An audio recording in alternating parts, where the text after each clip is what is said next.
இந்த அனைத்து நல்லவங்களுக்கும் வணக்கம் நண்பன். நாம் இந்த வீடியோவில் பார்த்தீங்கன்னா உதவியாளர் வேலைவாய்ப்பு 2025 பார்த்தீங்கன்னா வந்திருக்குது. இதுக்கு எந்த ஒரு எக்ஸாமினேஷனுமே இல்லைன்னு சொல்லி கொடுத்துருக்காங்க. நேர்காணல் மட்டும்தான். இந்த நேர்காணல் பார்த்தீங்கன்னா உங்களுக்கு தெரிஞ்ச கொஷின் தான், தெரிஞ்ச நேர்காணல் தான் இருக்கும். அதனால் இதில் பார்த்தீங்கன்னா ஈஸியாக செலக்ட் ஆகிடுவீங்க. அதே மாதிரி எந்த ஒரு கட்டணமும் இல்லைன்னு சொல்லி கொடுத்துருக்காங்க. இந்த ஜாப் விண்ணப்பிக்கிறதுக்கு எந்த ஒரு கட்டணமும் இல்லை. நீங்கள் பார்த்தீங்கன்னா போஸ்ட் மூலிமா அனுப்புறது மட்டும்தான் சார்ஜ். மீதி எல்லாமே பார்த்தீங்கன்னா ஃப்ரீன்னு சொல்லி கொடுத்துருக்காங்க. சம்பளம் பொறுத்த வரைக்கும் உங்களுக்கு 60,000 90,000 வரைக்கும் பார்த்தீங்கன்னா போஸ்டிங்க்கு ஏற்ற மாதிரி பார்த்தீங்கன்னா உங்களுக்கு கொடுக்குறாங்க. இந்த உதவியாளர் அப்ளிகேஷன் ஃபார்ம்லாம் பார்த்தீங்கன்னா பிழையின்றி விண்ணப்பிக்கணும். நீங்கள் ஏதாவது மிஸ்டேக் பண்ணிட்டீங்கன்னா உங்களை ரிஜெக்ட் பண்ணிடுவாங்க. எப்படி பிழையின்றி விண்ணப்பிக்கிறது எல்லாமே பார்த்தீங்கன்னா நான் இந்த வீடியோவில் கிளியராக சொல்லியிருப்பேன். எல்லாமே தெரிஞ்சதுக்கப்புறம் நீங்கள் பார்த்தீங்கன்னா விண்ணப்பிங்க. அதே மாதிரி இந்த வாய்ப்பு பார்த்தீங்கன்னா தவற விட்டீங்கன்னா மீண்டும் பார்த்தீங்கன்னா இந்த வாய்ப்பு கிடைக்குதான்னு சொல்ல முடியாது. அதனால் நம்ம பார்த்தீங்கன்னா கிடைக்கும் போதே இந்த வாய்ப்பை நாம் யூஸ் பண்ணிக்கலாம். அதனால் முடிஞ்ச வரைக்கும் பார்த்தீங்கன்னா எல்லாருமே விண்ணப்பிச்சிருங்க. எல்லாருமே விண்ணப்பிச்சு எல்லாருமே பார்த்தீங்கன்னா ஜாப் வாங்க. இது மாதிரி பயனுள்ள தகவல் தெரிஞ்சுக்கிறதுக்கு நம்ம சேனலை சப்ஸ்கிரைப் பண்ணலாம். சப்ஸ்கிரைப் பண்ணிட்டு பாருங்கள். இப்போ வாங்க நம்ம அப்ளிகேஷன் ஃபார்மு நோட்டிஃபிகேஷன் பார்க்கலாம். ஜாப் நேம் பார்த்தீங்கன்னா பப்ளிக் ஹெல்த் டிபார்ட்மெண்ட்டில் கிரேட்டர் சென்னை கார்பரேஷனில் பார்த்தீங்கன்னா கேட்டிருக்காங்க. இதுக்கு பார்த்தீங்கன்னா நீங்கள் என்னென்ன கேட்டிருக்காங்கன்னா டிஎம்எல்டி லேப் டெக்னீஷியனில் கேட்டிருக்காங்க. அதே மாதிரி ஃபைனான்ஸ் அட்மினிஸ்ட்ரேட்டிவ் ஆஃபீஸரு, அசிஸ்டண்ட் சர்ஜரியன், இந்த மாதிரி பார்த்தீங்கன்னா மைக்ரோ பயாலஜி, இந்த மாதிரிலாம் ஒரு சில கேட்டிருக்காங்க. எல்லாமே நான் பார்த்தீங்கன்னா நோட்டிஃபிகேஷனில் இருக்குது. நான் உங்களுக்கு பார்த்தீங்கன்னா சொல்கிறேன். உங்களுடைய பாஸ்போர்ட் சைஸ் ஃபோட்டோ பார்த்தீங்கன்னா ரீசெண்டாக எடுத்ததா டாப்பில் பார்த்தீங்கன்னா ஒட்டிங்க. அடுத்து நேம் கேட்டு உங்களுடைய நேம் பார்த்தீங்கன்னா மிஸ்டேக் இல்லாத ஃபுல்லாக பார்த்தீங்கன்னா கேபிட்டல் லெட்டரில் நீங்கள் பார்த்தீங்கன்னா எழுதுங்க.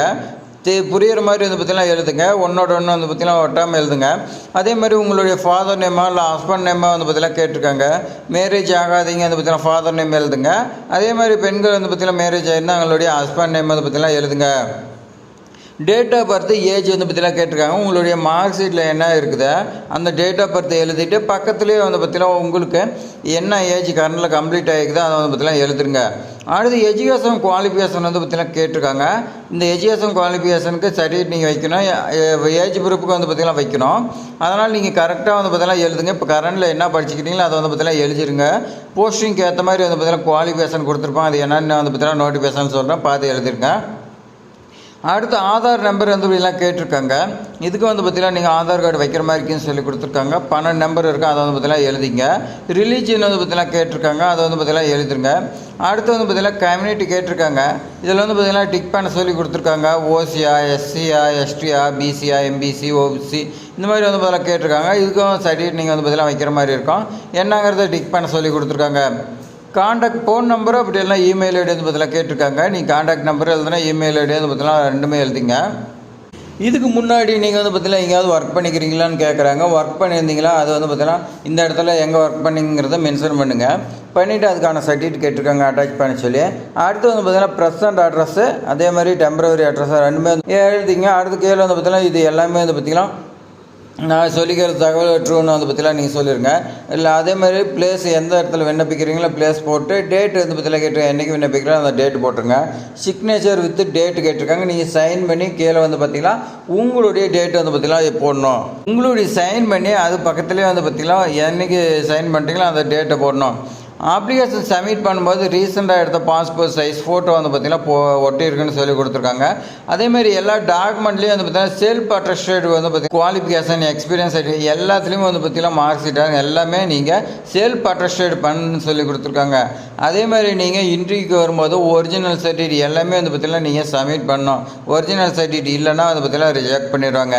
வாங்க நாம் பார்த்தீங்கன்னா நோட்டிஃபிகேஷன் பார்க்கலாம். Notification Chennai city urban health mission பார்த்தீங்கன்னா கொடுத்துருக்காங்க. சென்னை கார்பரேஷனில் பப்ளிக் ஹெல்த் பார்த்தீங்கன்னா ஸ்பெஷலிஸ்ட் எம்பிபிஎஸ் படிச்சிருக்குன்னு சொல்லி கொடுத்துருக்காங்க. ஒரே ஒரு வேகன்சி. சம்பளம் பொறுத்த வரைக்கும் உங்களுக்கு 90,000 ரூபா இருக்குன்னு சொல்லி கொடுத்துருக்காங்க. 50 வயசுக்கு உள்ளக்கிறீங்க விண்ணப்பிக்கலாம். அதே மாதிரி 90,000 ரூபா சம்பளம் கொடுக்கும்போது உங்களுக்கு 3 இயர்ஸுக்கு பார்த்தீங்கன்னா எக்ஸ்பீரியன்ஸ் கேட்குறாங்க. அந்த 3 இயர்ஸ் பார்த்தீங்கன்னா இருந்துச்சுன்னா உங்களுக்கு பார்த்தீங்கன்னா யூஸ்ஃபுல்லாக இருக்கும்.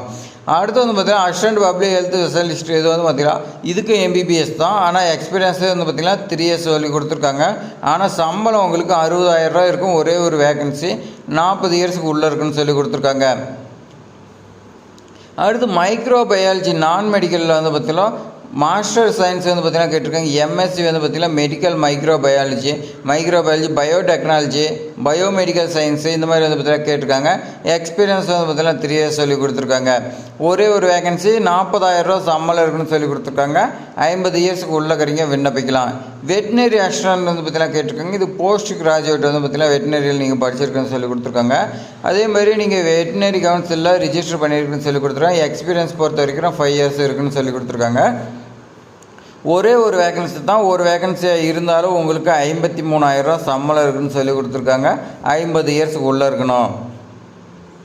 50 இயர்ஸுக்கு உள்ளக்கறிங்க விண்ணப்பிக்கலாம்னு சொல்லி கொடுத்துருக்காங்க. எண்டோமாலஜி வந்து பார்த்திங்கன்னா எம்எஸ்சி எண்டோமாலஜி அப்படி இல்லைன்னா ஜுவாலஜி படிச்சிருக்கலாம்னு சொல்லி கொடுத்துருக்காங்க. 5 இயர்ஸ் எக்ஸ்பீரியன்ஸு. அதே மாதிரி ஒரே ஒரு வேகன்சி கேட்டிருக்காங்க. 33,000 சம்பளம். 50 இயர்ஸுக்கு உள்ளே வந்து பார்த்திங்கன்னா இருக்கிறீங்க இந்த ஜாப்க்கு விண்ணப்பிக்கலாம்னு சொல்லி கொடுத்துருக்காங்க. அட்மினிஸ்ட்ரேட்டிவ் ஆஃபீஸர் வந்து பார்த்திங்கன்னா இதுக்கு நீங்கள் எம்பிஏ படிச்சிருக்குன்னு சொல்லி கொடுத்துருக்காங்க.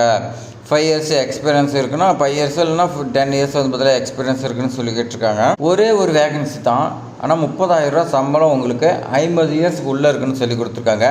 டெக்னிக்கல் ஆஃபீஸர் ஃபைனான்ஸில் வந்து பார்த்திங்கன்னா கேட்டிருக்காங்க எம்பிஏ. இதுக்கு வந்து பார்த்திங்கன்னா 4 இயர்ஸ் இல்லைனா 7 இயர்ஸ் எக்ஸ்பீரியன்ஸ் இருக்குதுன்னு சொல்லி கொடுத்துருக்காங்க.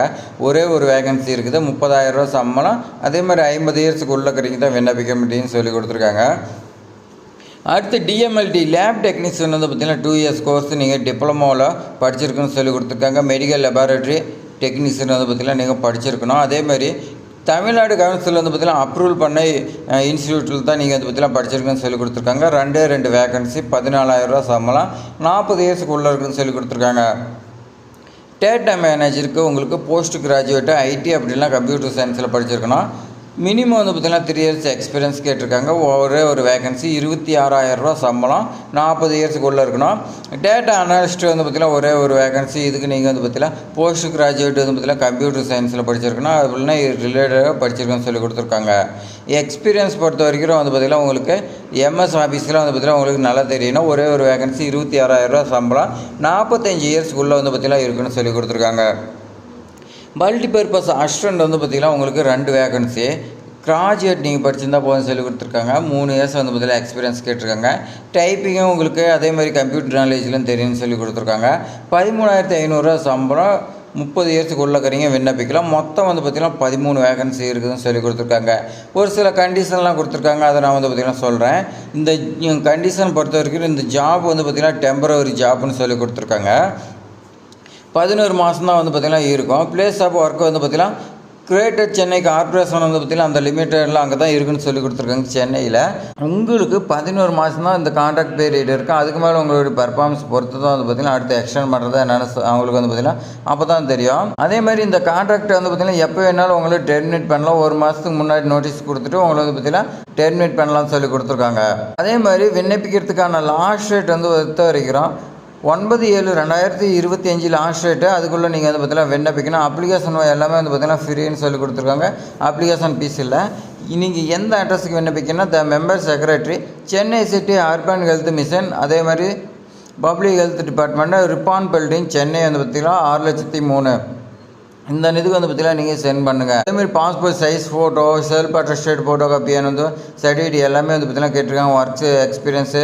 இது வந்து ஜாப் வந்து பார்த்திங்கன்னா ஒன்லி வந்து பார்த்திங்கன்னா ஷார்ட் லிஸ்ட் கேண்டிடேட் வந்து பார்த்திங்கன்னா இன்டர்வியூ கூப்பிட்றதா சொல்லி கொடுத்துருக்காங்க. இதுக்கு வந்து பார்த்திங்கன்னா இன்டர்வியூக்கு எந்த ஒரு காசும் கிடையாது. அதே மாதிரி நீங்கள் வந்து பார்த்திங்கன்னா அதே மாதிரி இன்றைக்கு வரக்கூடிய செலவு எல்லாமே வந்து பார்த்திங்கன்னா உங்களோடது. இது கவர்மெண்ட் ஏற்றுக்கான்னு சொல்லி கொடுத்துருக்காங்க. நம்ம வந்து பார்த்திங்கன்னா அப்ளிகேஷன் பார்த்துறோம். அவ்வளோதான் ஃப்ரெண்ட்ஸ். இது நோட்டிஃபிகேஷன் அப்ளிகேஷன் எல்லாமே பார்த்துறோம். இது மாதிரி பயனுள்ள தகவலாம் தெரிஞ்சுக்கிறதுக்கு நம்ம சேனல் வந்து பார்த்திங்கன்னா சப்ஸ்கிரைப் பண்ணலாம். நீங்கள் வந்து பார்த்திங்கன்னா சப்ஸ்கிரைப் பண்ணி வைங்க. இந்த வீடியோ பயனுள்ளதாக இருக்குதுன்னு நினச்சிங்களா ஒரே ஒரு லைக் பண்ணுங்கள். நீங்கள் பண்ணக்கூடிய லைக் தான் வந்து பார்த்திங்கன்னா அடுத்தடுத்து நம்மளை மோட்டிவேட் பண்ணோம். அதே மாதிரி உங்கள் ஃப்ரெண்ட்ஸுக்கு ஷேர் பண்ணி விடுங்க. டவுட்னா கமெண்ட் பண்ணுங்கள். மறக்காமல் சப்ஸ்கிரைப் பண்ணுங்கள். தேங்க்ஸ் ஃபார் வாட்சிங்.